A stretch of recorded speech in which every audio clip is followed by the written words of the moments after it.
Hi, everyone. Welcome to the Women Who Give podcast. I'm absolutely thrilled to be relaunching this podcast and to be joined by our incredible guest today, who is so inspiring. Today we have the amazing Meenal Sachdev, who is a social impact leader working in the intersections of business, government, and civil society to address complex societal challenges. Meenal is the CEO of Stepwell Alliance, where she partners with organizations to tackle modern slavery and strengthen ethical supply chains, as well as advance human rights in practice. And as if that wasn't enough, she also works in the private and nonprofit sectors. She has extensive experience in public service, having served for over a decade as a counselor at Hertfordshire Borough Council. Her work has focused primarily on issues such as violence against women and girls, safeguarding, and community well-being, which is such a topic close to my own heart. Meenal has also been nominated to serve as High Sheriff of Hertfordshire in 2027, which is a role she'll be stepping into soon, and she's going to be continuing her long-standing commitment to public service in this role. And I know we're going to see some fantastic things in the coming time with that. So, Meenal, thank you so much for joining us today. Can I start with one question? So, when you think about philanthropy today, what does it mean to you, and how do you think the definition needs to evolve? Well, firstly, let me just say thank you for that very kind introduction. And thank you for having me on your podcast, Alex, today. I think it's great that you've started this platform. I think it's amazing to be shining a light on women who give in different ways, be that philanthropy or in any way, because the women are always giving. And I just think that someone needs to be talking about it a bit more. So thank you for having me today. To your question, so what does it mean to me and how that needs to sort of definition needs to change? I think that traditionally, and I think to a lot of people, it's philanthropy is large or family or small organizations giving. It's about charity. It's about generosity, all things kind and wonderful. It's often quite reactive as well to situations. And I think that for me, philanthropy, well, for me, and also I think this is evolving as well. So it's not just for me, but for me, it's not just about giving money. It's about moving away from that transactional piece and really thinking hard and putting and leaning into how we can take responsibility for change. It's well beyond giving money. It's about giving your time, your skills, using all forms of capital, be that your networks, be that your voice. So it's really, I want it to be, and I think it should be, and I think it's moving in that direction, that it's about all your resources. It's not just about money. I think today's challenges, especially in the world that we're living in, need a really sort of proactive systems level response. We need to be long-term. We need to be preventative. This is really important because even though the results are slower and we don't necessarily tick as many boxes as quickly as we'd like to, in sort of the way it would be in grant-making organizations, I think that's the response and the approach that's required for the sort of problems that we're facing. So I think philanthropy needs to be strategic, not just emotional. I think it needs to be evidence-based. I think this is really important. And I think it needs to be accountable for outcomes. And the sort of shift that we want to be seeing, and we might already be seeing, is it goes from doing good to actually systemic and systems change. And really importantly, and this is something that is super important to me, I think the centerpiece of all philanthropy or giving or social impact or social entrepreneurship, whatever you want to call it, I think the centerpiece has to be about lived experience or survivor voices, and not just about donor priorities. Interesting. Well, I'm kind of interested to hear a little bit more about what got you into philanthropy in particular in your journey. So you haven't necessarily followed a traditional path. You've used your own personal initiative to tackle real world issues. You've been instrumental in shaping policy around human trafficking and how organizations can combat trafficking. And this has led to you building really an advisory platform. So can you talk us through that journey and, did you, where have you kind of come from and how has that shaped where you're thinking now around philanthropy? It's funny because when we met, I was wondering why you wanted to speak to me because I wasn't the traditional philanthropist at all. So I remember saying to you, well, I'm not sure if I'm the person you really want to be meeting, because I've never really seen myself as a philanthropist. My starting point wasn't philanthropy in the traditional way. I did a bit of that for sure with various organizations as well as a family, charitable or family organization. My starting point was engaging with NGOs both in India and in the UK. And eventually it was the exposure to sort of real problems that affected me and that I couldn't ignore that got me into certain directions, which I'll obviously tell you about. The early experience, there was sort of early, I would say going back 16 years. Once I'd been exposed to education projects and HIV projects in Africa and food projects in the UK, various projects around the world that I was involved with. Then about 16 years ago, I came across what we now know, which we didn't have words for then necessarily to coin these terms, what we now know as modern slavery, labor exploitation, sexual exploitation. I mean, there was no modern slavery at the time until 2015 anyway. And I was really shocked as I sort of went on this journey to understand more about the gap between what's happening on the ground, the awareness, and then the policy side of things. So I learned about the sex trafficking that was happening over in India. And I was really surprised that I had been traveling to and from India for a really long time and I had never, ever come across this. I was staggered by the sheer numbers that were involved in this, and the stories behind it were just heinous. They were just harrowing. Then realizing this is not just a problem in India. It's not just a problem. It's a problem in the Far East. It's a problem on our doorstep. It manifests in different ways, but it is a problem. And then obviously in 2015, the Modern Slavery Act passed, and actually there was much more awareness about this.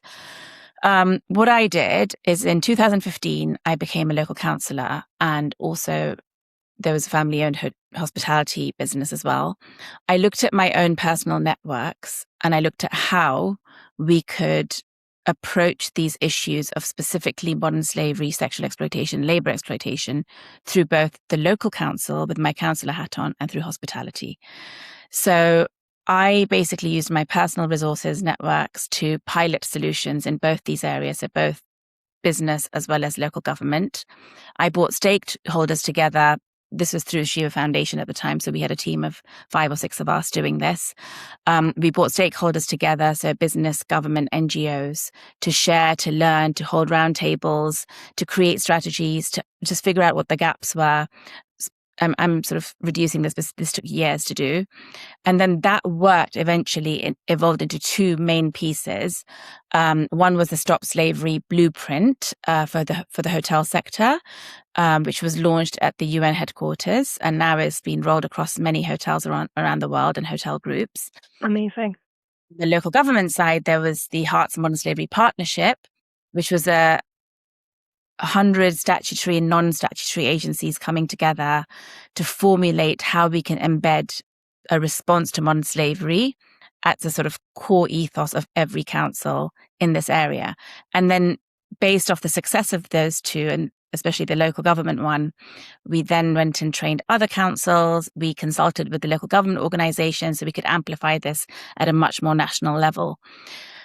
Then we moved with those sort of 2 core pieces of work. We moved on to, it evolved into other sort of policy work and advocacy work and influencing policy at various levels. So some of the outcomes of that were, just to highlight, we embedded modern slavery into licensing policy at a national level several years ago. And we advised on government frameworks. We also did a lot of stuff on the hotel side. We worked with the Home Office to create supply chain scorecard for government bodies and organizations. And then from all this, after like a 12-year journey, came Stepwell Alliance, where it was not theory, it wasn't, but it was sort of tested practical tools that can be embedded within governments, local governments, NGOs and business to tackle things together. So very much like collaborative, cross-sectoral, how you can respond with better workplace practices and all those things to tackle these issues. And the issues broaden, not just modern slavery, not just labor exploitation, but also domestic abuse and other forms of exploitation. So coming back to the question you've asked, it wasn't that I want to be a philanthropist. It was more like, this problem exists. I care about this problem, and I or we have a responsibility to act. Fantastic. I mean, it's interesting that you don't see yourself as philanthropists. And I think this is part of also that kind of the reason why I feel passionate about this work, is because I think sometimes women, we don't own that term. And there's also just a lot of stigma around the term philanthropist. There is this kind of perception of, it's like, it's only the people who are giving 100 million pounds away and have their name on a building.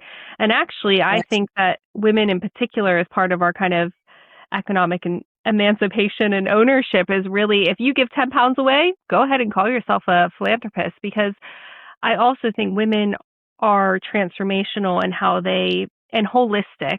So what's coming up for me when you're talking about this is you're really holistic in your approach. It's not just I'm going to give X to Y and well, hopefully it'll go well. And, I'll come to your thank you event later in the year and I'm done and dusted. You're really trying to tackle it across so many different areas in which there's an issue. And there's also kind of this term within philanthropy that says women like to give their time, talent, treasure, ties, testimony, trust, and truth. And I feel like you've kind of spoken a little bit to all of that. And truth in particular is important. You keep saying that, kind of being motivated by something and wanting to make an impact on it. And I think your example of what you've done really speaks to that. It's not just one element. It's really, you brought your networks together. You approached it from such a systems level, which I find really impactful. You've had exposure to some of the harshest realities that women are facing and girls are facing. As you mentioned, you've done work within India and, what kind of triggered a lot of this. And you've supported women in brothel settings. Can you share a little bit about that experience and how it shaped your understanding of where funding and action is most urgently needed? And I guess I should say at this point, and maybe I'll need to add a kind of warning at the beginning, maybe some of the things we're talking about in this can be a little bit upsetting, or they're quite, harsh reality. So I'll just give a bit of a, I guess, trigger warning, for lack of better words, to what we're going to be talking about in this section, if you don't mind sharing. Sure. Yeah, I think that warning was necessary. Harsh realities. I have, for the last few years, been sort of outside of my Stepwell role, just more on a personal level, been spending a bit of time with these two NGO leaders in India, Gitanjali, based in Delhi, and Robin, who was in Mumbai and is now based in Dharamshala, who I visited last year.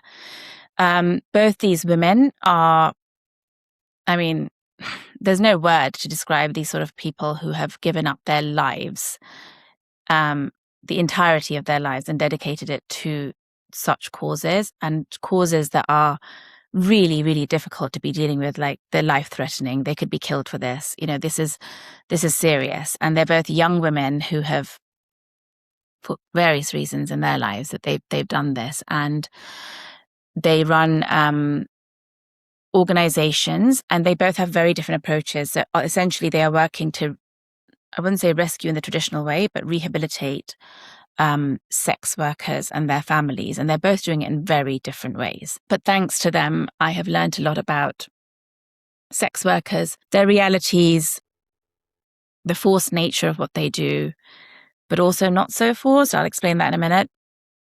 I've actually visited brothels a couple of times that I never thought I would. I never thought I would visit, but not only that, I never thought I would see what I saw. I saw girls as old as 65, women as old as 65, my mum's age, all the way to sort of 9-year-old beautiful little girls from Nepal. I saw men coming in and out. I saw how they lived. I saw how hard it is to escape these lives, and how hard it is for children of sex workers to escape the stigma and to actually be accepted into mainstream anything, schools or whatever. I saw little kids being shuffled under beds while their mum would have a client in and having sex. So what these kids saw and watched and were exposed to all day, every day, quite literally all day, every day. But then, so I saw all forms of abuse, right? So if you look at the menus in these brothels, you pay X amount for something quite normal, and then you pay X plus plus if you wanted to add on various different things that I'd never even heard of before. So I won't go into those details, but it was really, really shocking. But what I also saw, on a very different note, is I saw community. I saw a lot of joy and a lot of laughter, and and these women feeling like this is where they belong, and they're very happy where they belong because they've got their network and their support, and this is all they've ever known. So actually, they were not sitting there in a corner wanting to be rescued or wanting to escape, or necessarily wanting their kids to even escape. They didn't know that there was a choice, and as a result, and even if they had the choice, I think that they didn't have necessarily know what to do with that choice. So on an average, it could take 6 months or up to 3 years or never to be able to convince a sex worker to leave that environment. Sometimes it's easier because they want the child to then have a different life to them. But without children, they're like very happy. They've got their friends there. This is all they know. So I saw that side too. I walked in, I spoke to them, I spent time with them. It was actually fun to spend time with them. There were lots of sad stories, but there were also really funny stories. So that was sort of my experience in a snapshot. In terms of how it shaped my understanding and where the funding and the action go. So that's also very theoretical compared to, it's really hard to give a tangible answer to these things because I'm not the one I'm working with these NGOs to see if I can help with funding and help with support in different ways. But I'm not actually facing this reality on the ground or understanding how the policy works or how the legal structures work or what the corruption is like. I know so that's not my area of expertise. But if I was to say it off the very limited experience I do have, I would say that the biggest learning was that rescue alone is not enough. It's just too simplistic in the way that we want to rescue X many girls. Like, if you're in an organization and you're like, okay, we'll give you £100,000, but how many girls are you going to rescue? Well, it's not that simple. It might be that I rescue 100 with your £100,000, but it might be that I rescue one, and that should be okay. So rescue alone isn't enough. I think the other thing that I have learned, and I'm still learning, is that people aren't aware of, they are aware that sex workers exist in different parts of the world, but I don't think they're aware of the complexities and what actually happens and what goes on. So I think people need to be more aware of what problems exist. And I think that before people start donating or raising funds for these areas, they need to make sure that they have a really, really, actually have this complex understanding of what this is and what layers of society are enabling this to happen.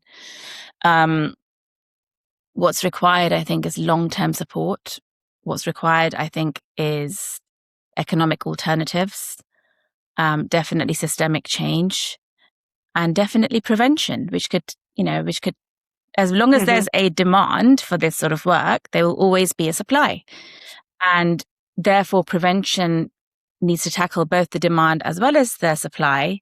And that can take decades. So, which organizations are willing to put decades of funding and thought and strategy behind making sure that this is something that we can reduce over time, not accelerate, and not, I think that in terms of actual funding, it's just reinforced that it needs to be targeted, it needs to be sustained, and it needs to be designed with the women themselves. It's really important to have the women in those conversations. Like if I was sitting in my office in London thinking about what these women want, it would be very different to what these women actually want. I might think, oh, if I give them an alternative, such as they can go and make pickles, so they've got some income, they might escape from these places and they'll have enough money to feed their families. They don't want to make pickles. They want their children to go and study at University of London. They want their kids to go and study in Delhi. Like they have normal dreams. So what I think they want and what they want, those conversations need to happen. I love that. So it's interesting because the reason I kind of even have gotten into all of this was that I grew up in very kind of rural Ohio. I went to Methodist church, and Methodists are all about kind of getting out and doing community service. So I was doing kind of charitable work from a very young age, from soup kitchens to rebuilding homes as Habitat for Humanity and all these different causes. And I actually ended up in Africa, in Uganda, on a medical missions trip at the age of 17 with very little life experience and skills. And I was kind of participating in this, and we now kind of have terminology for this, which is the kind of white savior philosophy. But I was kind of sitting there going, what am I doing here? And why have I kind of been given this this kind of freedom to do this? And are the services that we're providing designed by the people in this community who are accessing it? And it really inspired my kind of future studies. And it's really interesting kind of having this conversation now over 15 years later, where I've been working in the kind of fundraising charity sector and always on the kind of fundraising side of it, but actually hearing, funders consider these things. And this is why I like this area of work, because you have an opportunity to really make an impact and shape the way aid and development and charity is provided to communities. Yeah, it's going to be much more of an enabling process, right? And much more collaborative. Yeah. And I think that, but I do generally feel that this is a direction of travel. Everyone is having these conversations, and rightly so.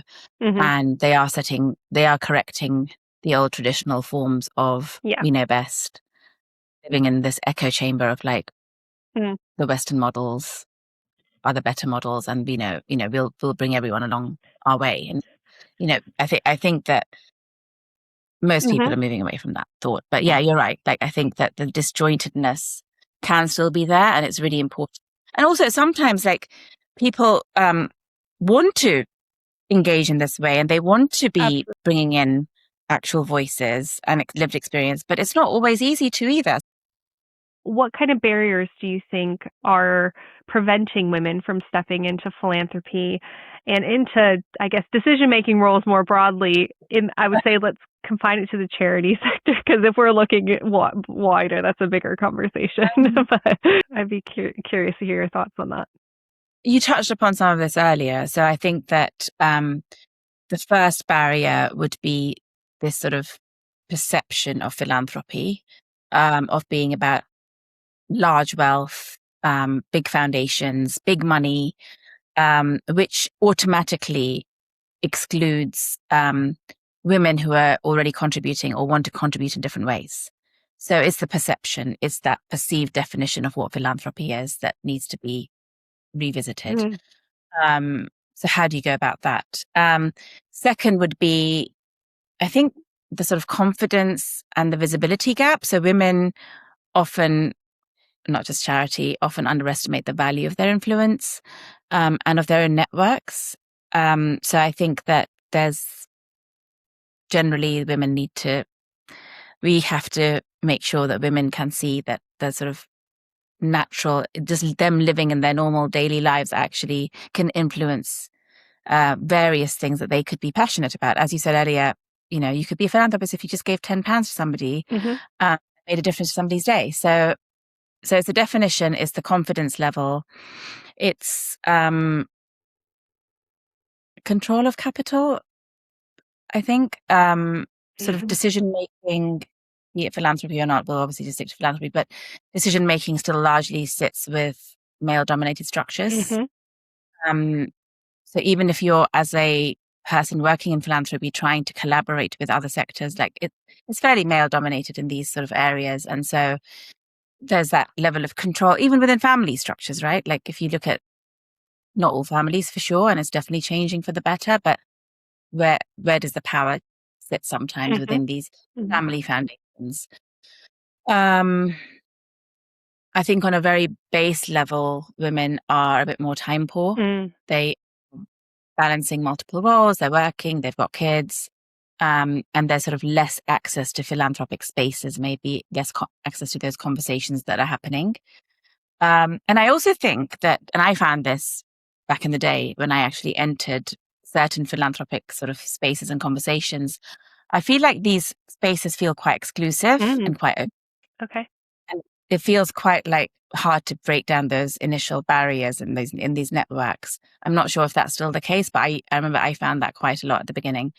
But I think all in all, of course, there are these sort of structural, these cultural barriers. They exist in every sector. But I think making people aware, especially through the work that you're doing and the platform that you're building, I think making people aware that they are already deeply philanthropic. Just by their, being women, being caring, being mothers, being aunts, being, they do care in a different way. Their brain operates differently to men. I have met incredible women in this journey who would never call themselves philanthropists, who are shaping the world in different ways, just through their passion and their networks and the stuff they do every day. And this isn't always recognized. It really isn't. So I think there needs to be sort of more inclusive entry points. There needs to be a revisiting of definitions and influence and where that sits.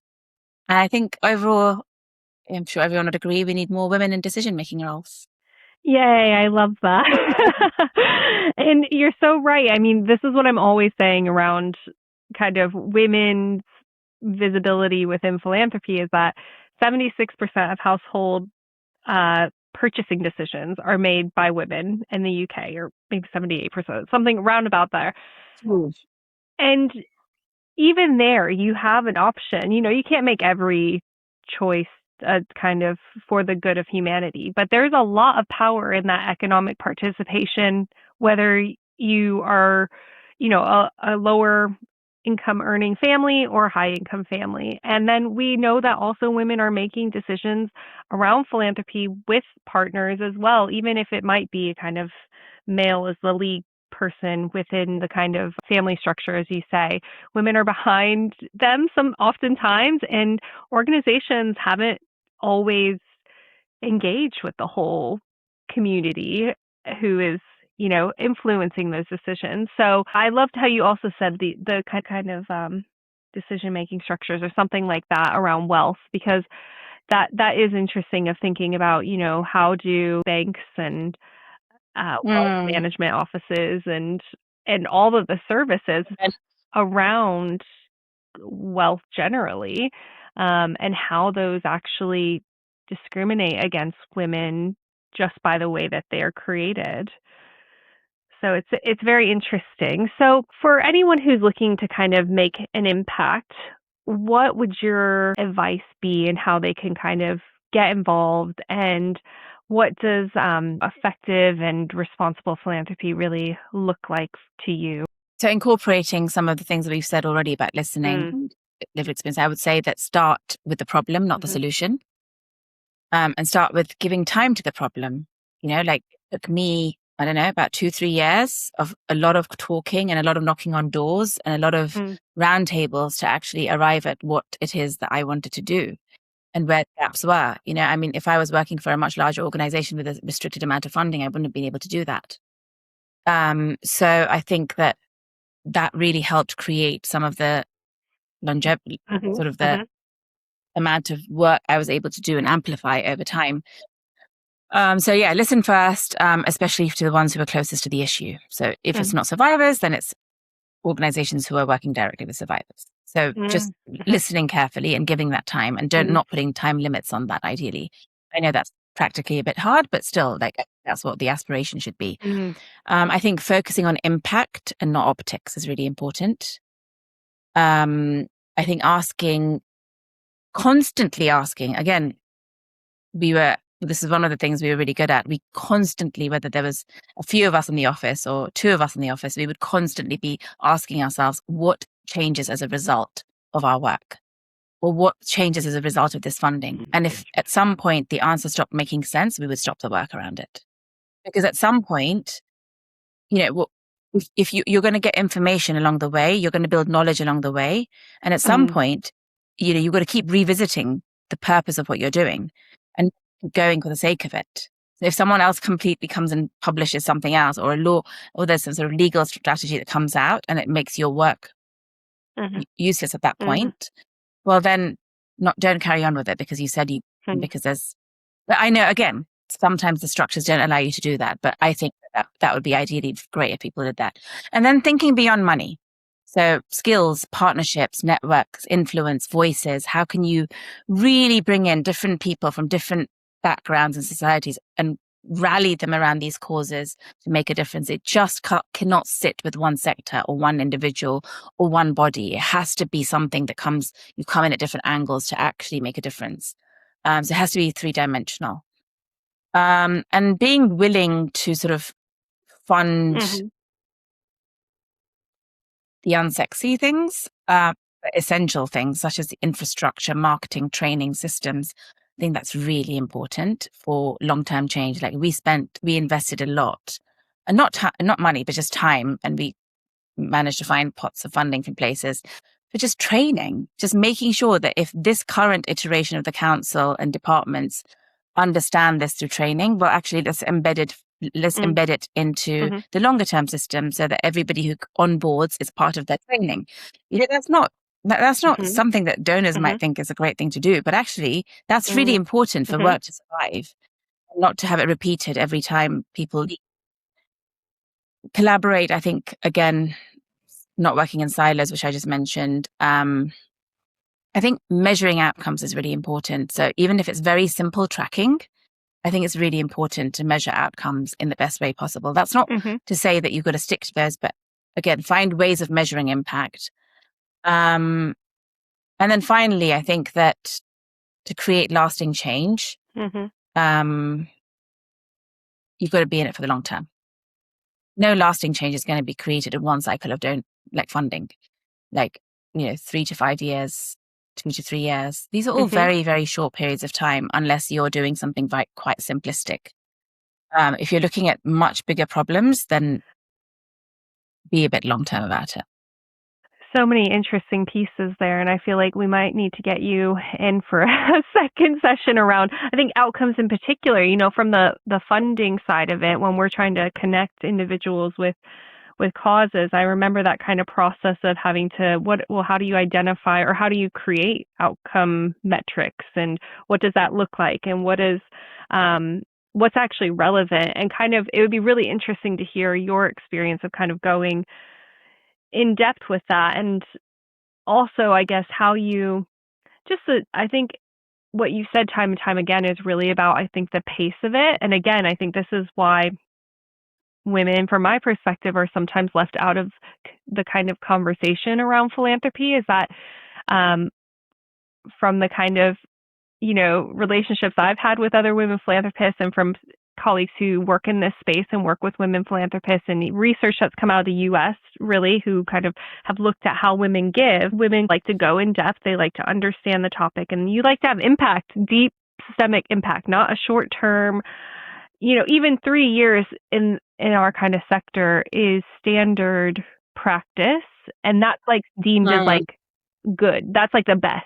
If you get 3-year funding, you're like over the moon, And as you say, that's not going to change like these deeply rooted systems that require years and years. I mean, Michelle Obama recently said that, I think, about kind of change of like, if you're not in it, you gotta realize that you probably won't see the solution to some of these problems in your lifetime, because these problems take so long to actually fundamentally fix.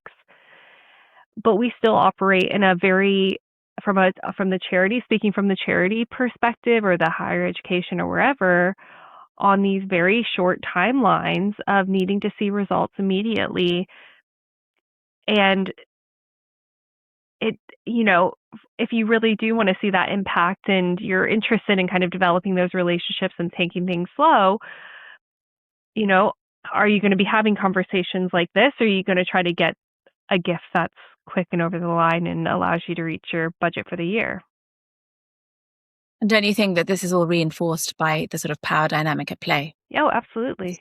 Yeah. And also the fear, like, so I'm a trustee at this charitable foundation right now, and my biggest battle there is we are, you as this charity have been doing this work for decades now. You know best.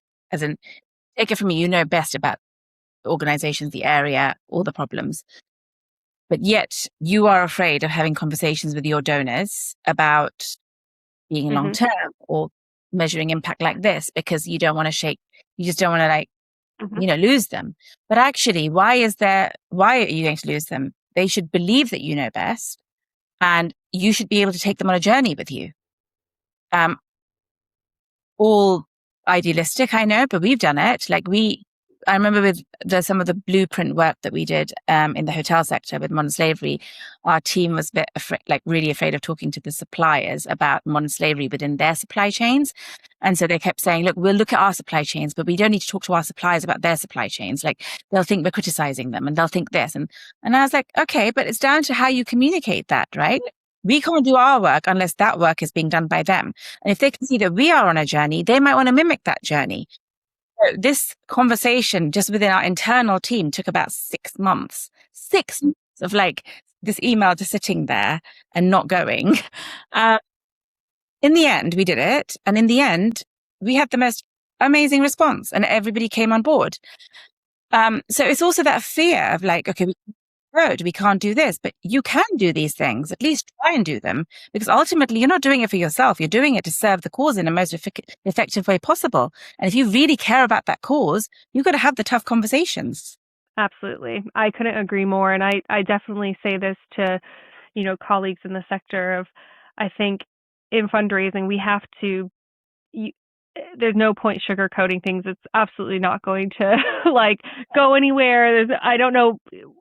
There is a fear of having these kind of difficult conversations around the challenges that are going on in an organization, where I kind of view that as an opportunity to really deepen relationships with our closest partners, to maybe unlock even more transformational support. Ultimately, if you can say, our program or our problem is not something super splashy and amazing. It's about like the fact that we don't have consistent infrastructure to allow us to deliver it, and we have high turnover, and that's because of X, and I think we have to confront those